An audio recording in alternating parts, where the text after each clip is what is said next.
publié le 31 décembre 2020.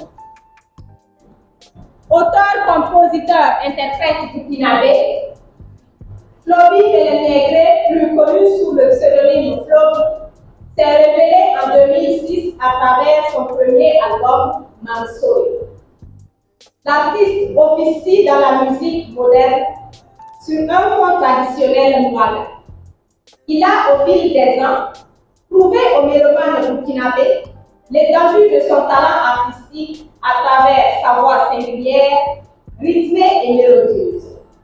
Chanter sur un air de soul et mélancolique, ses thématiques de prédilection, notamment l'amertume ou l'orphelin, contraignent naturellement le public aux larmes. Flobi est doué pour toucher la sensibilité de l'autre. C'est un excellent chanteur qui fait l'unanimité au niveau local. Son succès incontestable au Burkina Faso est donc naturellement mérité. Les Burkinabés ont adopté et validé. En une quinzaine d'années de parcours artistique, il a ainsi gardé le cap en ayant un maître sur la musique moderne au Burkina Faso. Malheureusement, Flobi est une star locale dont la cote de popularité peine à franchir jusque-là les frontières locales. 15 ans de carrière a confirmé, reconfirmé son talent au même soleil. Le King Soudan est-il ambitieux? C'est la question. L'aventure musicale de la star locale qui se fait encore appeler le Baba national avec ses 5 albums demeure stagnante. Évolué sous la houlette de Papus Zongo, un producteur local, son ambition nourrie de s'imposer à l'international est, ayant le courage de le dire, un échec fatal.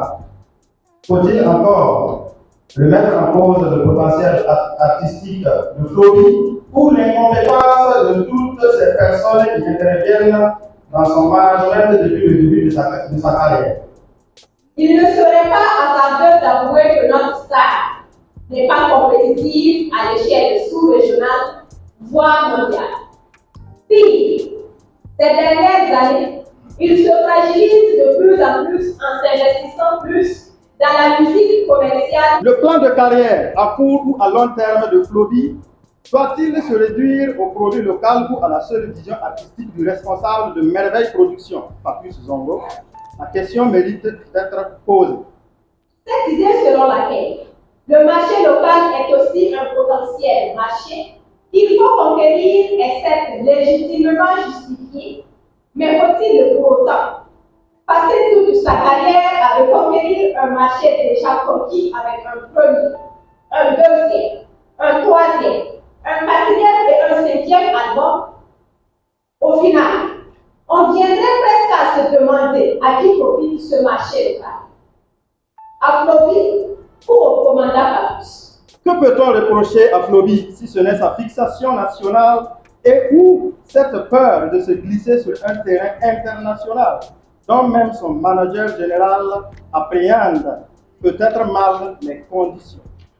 À cela le tient, c'est à l'artiste lui-même et pas toujours son staff qu'il revient de s'interroger véritablement sur son avenir dans les 5, 10, voire 20 prochaines années.